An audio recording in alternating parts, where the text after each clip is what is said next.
Cabin mate 24 hours study hall and work space mobile app download చేసుకుని ఇప్పుడే మీ cabin book చేసుకోండి. చాలా తెలివైన వాడివి, పని చేయాలా, పని చేసేది కూడా నేర్చుకోవాలి, మాట్లాడమే కాదు. మీరందరూ ఎట్టున్నారంటే నాకు పనులు చెప్పేసి వెళ్ళిపోదామని చూస్తున్నారు.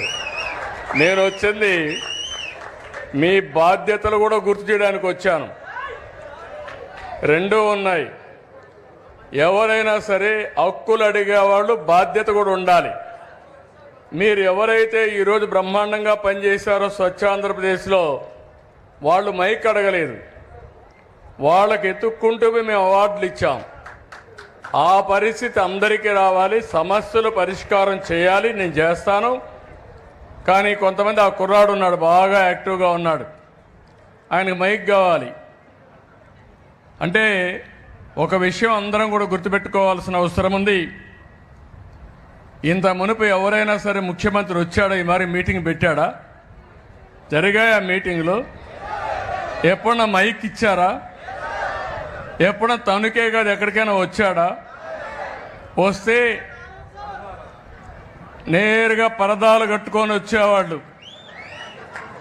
విమానంలో వస్తే చెట్లను నరుక్కుంటా వచ్చేవాళ్ళు, ఎవరికి మైక్ ఇచ్చేవాళ్ళు కాదు. మీరెక్కడో కూర్చుంటే వాళ్ళు ఎక్కడో కూర్చునేవాళ్ళు, ఆకాశంలో ఉండేవాళ్ళు. ఇది ప్రజాప్రభుత్వం. ప్రజలు ఏమి చెప్పినా విని పరిపాలనలో సంస్కరణలు తేవాలని ఏకైక ధ్యేయంతోనే ఈరోజు నేను మీ ముందుకు వచ్చానని చెప్పి కూడా నేను మీకు తెలియజేస్తున్నా. ఈరోజు ఇంత మునిపి అడిగారు కొన్ని విషయాలు. మీరు కూడా ఆర్థిక పరిస్థితులు కూడా ఈ రాష్ట్రంలో ఎట్టున్నాయంటే 10 లక్షల కోట్ల రూపాయల అప్పు, దానికి వడ్డీ కట్టాలి, అప్పు తీర్చాలి, సంపాదించాలి, మీ కష్టాలు తీర్చాలి.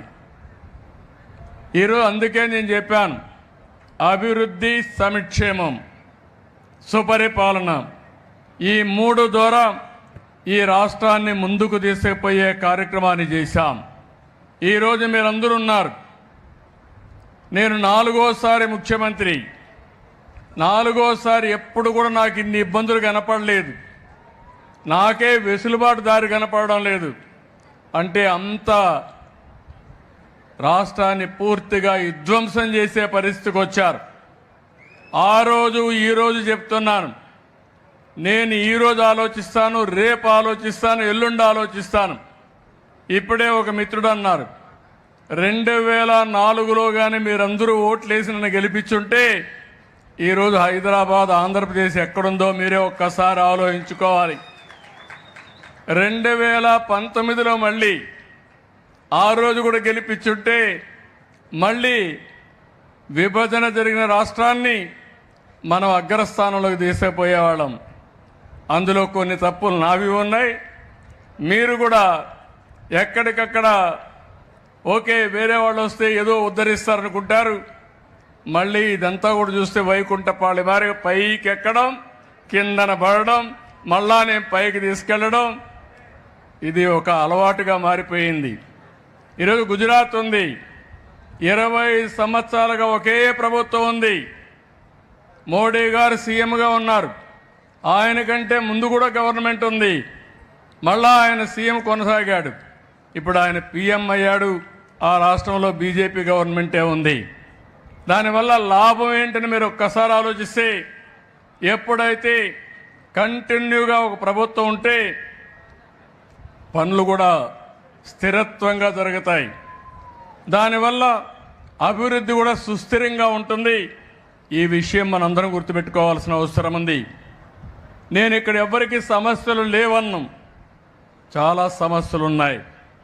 ఆ సమస్యలన్నీ కూడా మీరు చూస్తే ఈరోజు ఈ మీటింగ్ ద్వారా చెప్తున్నాను, ఈ ప్రభుత్వం నేను వస్తానే పేదల పింఛన్లు 3000 నుంచి 4000 పెంచాను. ఆ 3000 కూడా ఎవరిచ్చారు? 200 నుంచి ఒకేసారి 2000 రూపాయలు చేసింది నేనే చేశాను. అంత మును కూడా పింఛను ప్రారంభించింది ఎన్టీ రామారావు గారు ప్రారంభించారు. ఈరోజు 4000 రూపాయలు పింఛన్ చేసి పింఛను ఏప్రిల్ నుంచి ఇస్తానని ఏప్రిల్ నెల నుంచే మీకు పింఛన్ ఇచ్చిన ఏకైక ప్రభుత్వం ఈ ప్రభుత్వం. మీకు ఒక్కరికే కాదు, ఇప్పుడే ఇక్కడ దివ్యాంగులు ఉన్నారు. 3,000 నుంచి 6,000 పెంచాను. 500 నుంచి 3,000 చేసింది నేనే చేశాను. ఇప్పుడు 3,000 నుంచి 6,000 చేశాను. ఇప్పుడే ఇంకో పక్క ఎవరైతే కిడ్నీ పేషెంట్లు కానీ ఇలాంటి వాళ్ళు ఉంటే వాళ్ళకి 10,000 ఇచ్చాం. కొంతమంది ఇంట్లో లేయలేక బెడ్కే పరిమితం అయిపోతే అలాంటి వాళ్ళని మానవతా దృక్పథంతో చేయడానికి 15,000 రూపాయలు ఇస్తున్నాం. ఒక్క పింఛన్లోనే 33,000 కోట్ల రూపాయలు ప్రభుత్వానికి సంవత్సరానికి అవుతుంది. ఈ విషయం మీరు అందరూ గుర్తుపెట్టుకోవాల్సిన అవసరం ఉంది. ఏదేమైనా నేను మేమందరికీ హామీ ఇస్తున్నా, ఈ మీటింగ్ కూడా మనం వచ్చింది స్వచ్ఛ ఆంధ్రప్రదేశ్కి వచ్చాం. ఎవరైతే కాగితాలు ఉన్నాయో అవన్నీ తీసుకుంటా సానుకూలంగా మీ సమస్యలు పరిష్కారం చేయడానికి నేను అన్ని విధాలా ప్రయత్నం చేస్తానని వారందరికీ హామీ ఇస్తున్నా. సుమన్ టీవీలో మీ పర్సనల్ అండ్ బిజినెస్ ప్రమోషన్స్ కోసం కింది నెంబర్కి కాంటాక్ట్ చేయండి.